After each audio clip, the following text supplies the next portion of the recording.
given the job of looking at this thing called the internet at the time, and people didn't know if it was any good for communication. So I looked at building websites, built an email tool, and intranets. I spent some time after that. I worked as a windsurf coach in Greece at the largest windsurfing school in the world. Very, very expensive holiday because all the kit was brand new. I think we had 600 boards every year. But I met a lot of C-level people there. And in one of the weeks when it wasn't windy, I built the online booking system for that company. And everybody immediately took notice and said, when you get back to London, could you build our website for us? So one of our first jobs when we set up the company, we founded as a web design and development company.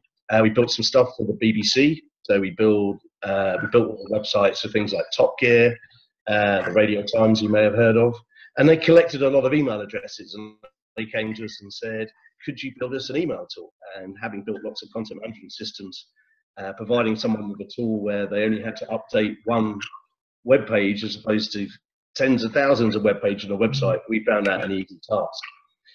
So that's where we really began. I think the company over the last period has really evolved quite significantly. I think when we first started, we weren't really sure what our core business was. We were building websites, intranet, extranets, lots of little web tools. But we did a little exercise, and it was sort of pre-Shark Tank, as it were. But we went to see some consultants that we knew, and we said, we're turning over, I think it's probably £1 million at the time. And they said, come back, show us how you're going to hit 4 million. And it kind of made us think more about the future and how to scale a business. And we looked at all the various different things we were doing, and we looked at what was giving us the greatest return for the least effort with the highest amount of recurring revenue, because that was the easiest way to hit the number. And it became very obvious that we should focus on our email tool. So slowly over time, and it was tough because it was sort of first baby syndrome, things like our content management, we had an e-commerce platform. Slowly we retired those and focused only on email. And having done that, focus is everything. We then focused on which part of the market suited us best. So we looked at things like the enterprise market, the SMB market. We discovered that our product was best suited and our pricing was best suited for the mid-market. And having done that, we've now scaled the company globally. We've got people obviously all across Europe. Head office is in London. We're listed there on the London Stock Exchange. We've got people all the way across the US. Our US head office is in New York. I'm based up here in Whistler, so that gives me West Coast coverage. This morning you were trying to get hold of me, and I was busy booking all of my travels to go and see our APAC teams. We've got people in Singapore and Vietnam and all across Australia. So it's quite something to see the growth of the business as it looks today, as opposed to almost 20 years ago now. But I think probably the biggest lesson learned from that is discovering what's out there, seeing what works, and setting your mind forwards to how to scale the business really changed how we thought. And as a result, we've seen that scale. So it's been an exciting journey. But in terms of why did I get into it, I always was entrepreneurial. I think my mother would tell you I had lots of schemes going on. When I was younger at school, I helped run the school tuck shop, selling Mars bars and things like that. I had a team of guys that would help me clear driveways, and we washed cars and what have you. So running my own business, having my own enterprise was always in my DNA. And I think having left school, taking some time out, gone traveling, it kind of afforded me some time to breathe and think about what I was going to do. And I don't think I actually failed. I almost stumbled upon it by going to university at the right time. I don't think I was actively seeking it out. But as soon as I saw tech, and especially the internet side of that, that really excited me. So that was definitely going to be a focus. I think if I look back at all the guys I went to university with, a lot of people sort of still working in sort of the cloud server, traditional IT industries, and the internet was very, very early at that stage. It really was in its infancy, but I could just see the opportunities there to grow and scale. And there was lots of people doing it really badly. I think at the time, the industry, not the industry, the advertising agencies referred to it as new media rather than the internet or anything like that. And I think they only called it new media because it was new to them. And we were a bunch of young upstarts that were really good at programming, building websites, doing the database stuff. And it wasn't new to us. It was easy to us.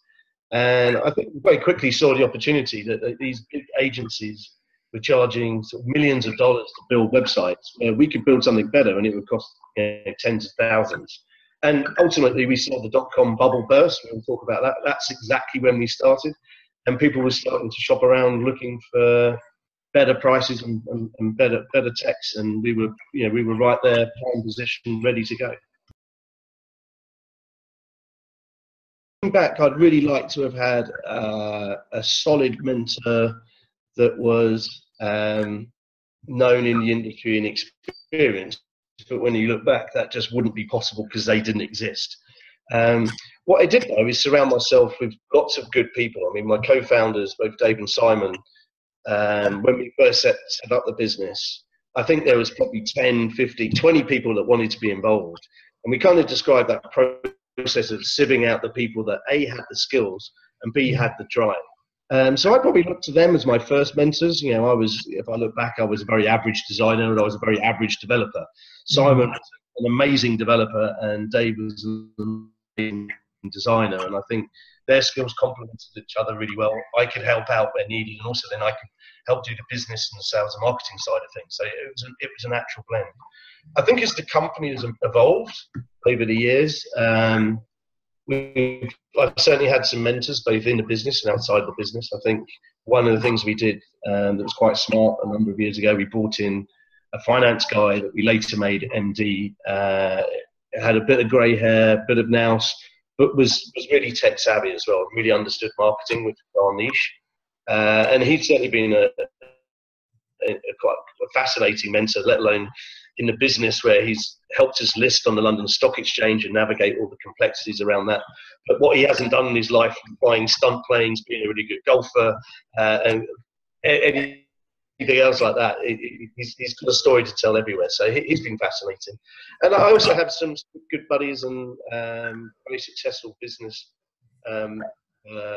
people amongst my network now, which is vast, having traveled globally, that I'm very pleased that I can turn to from time to time. And that ranges from just peers in industry that have been at a similar level or slightly bigger company, right up to, I'm friends with several of the sharks in Shark Tank and Dragon's Den in the UK. So it's quite fun chatting to some of those guys. So I have a very mixed bag. Going back to your original question, did I have anyone day one? I didn't, but I think that was more through circumstance of there just wasn't anyone of that ilk around for someone like me at that stage. I think nowadays there are lots of people, and I actually mentor lots of people around the world, and nowadays I work outside of Baylor sort of in an advisory capacity for lots of other tech companies as well. So it's nice to give back. So the first thing every entrepreneur needs is the ability to work hard. I think that's a given. You've got to really sort of roll up the sleeves and get involved in doing stuff. I think probably I see lots of people get distracted by the wrong thing. So make sure you're working hard on the right stuff. And as you start doing more and more entrepreneurial stuff, and maybe you've got a business that's starting to scale, I think one of the biggest challenges for most entrepreneurs is letting go of what you do as your core business, not core business, what you do day to day. And to sort of give that some substance, what I mean by that, if I look at, I was a developer, I was a programmer, so was my co-founders. But the best way to grow the business is to hire better developers and better designers than us. And that means that we didn't get to do the stuff that was our core skill. Yeah. But as soon as you can do that, you can give up what your core passion may or may not be, or your core competency. The ability that gives you, it allows you to work on the business and not in the business. When you start focusing on the business and the business growth, that's when you really get the success and scale that's needed. And I think you touched on a good point earlier as far as building and scaling a business. You identified what had the biggest return on investment as far as investing your time in what product or what entrepreneurial idea you had that was actually going to be something that you can monetize. Absolutely. to say, we had several products. We were web design and development, so we did things like SEO, pay-per-click, content management, e-commerce, as well as email. But I think when we did that exercise, which was very much like a Shark Tank experience, it made us focus and say, how much are we spending on this? How much are we making on this? Or how much are we turning over? How much are we making in terms of bottom line? And how easy is it to scale those things? And I think when we did that exercise, it became really, really obvious that we were working very, very hard just to sort of keep our heads above water on some maybe passion projects, whereas we had sort of a golden goose there that we weren't really giving much love to. So that's really key, is making sure you're working smart in terms of what you're doing day to day, and working on something that's smart, that actually is financially viable in terms of scaling the business. And there are two types of business as well. There is the lifestyle business, where you can be an entrepreneur and it affords you a nice life. You can take a big dividend out of the company, and that's okay. But that's not a bad answer. The other type of business is obviously a scale business, where you'll be maybe not taking those big dividends, but you're reinvesting that money back in the business to give you maximum growth. Now, either of those paths are 100% okay for any entrepreneur to take. But I think you've got to be honest with yourself. And sometimes if you've got other people involved, your business partners, make sure you're on the same page. Because if you're on the opposite side of the fence there, it makes it very difficult to have a conversation about the decisions on spending or whatever you might be doing in the future if you're not heading in the same direction. That's a good question. There's probably loads, probably far too many to mention.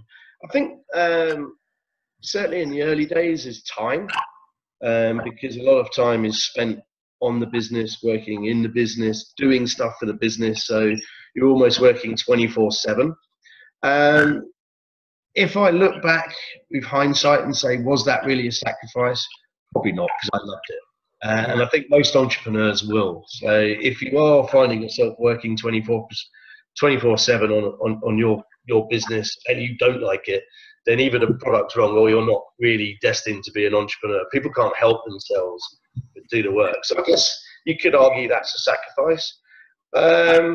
Likewise, to help the company expand, I had to sort of give up my life in London with sort of friends and family there, as it were. I first set up our New York operations, it was probably nearly 5 years ago, and set up our operations in Sydney maybe 3 years ago.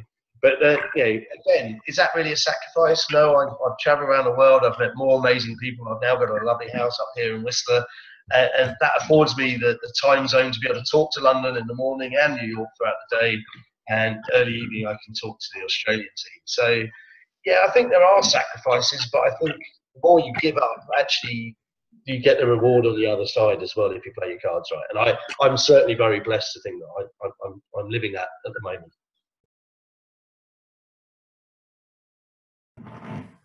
Oh, that's a great question. I mean, there's probably a serious answer, and there's probably a jokey answer, and depends on how far you want to go back in history. So there's a number of people. I think for me, an inspiring character is someone like Winston Churchill. As we've expanded around the world, us being British, that actually helps in some scenarios. I think you said you love the accent, and what a character he was to our nation. I think there's lots of other aspiring people outside of the performing arts that I'd love to have spent time with, a Jimi Hendrix, a Bob Marley, someone like that. Those people have had such a huge impact on the world that we live in.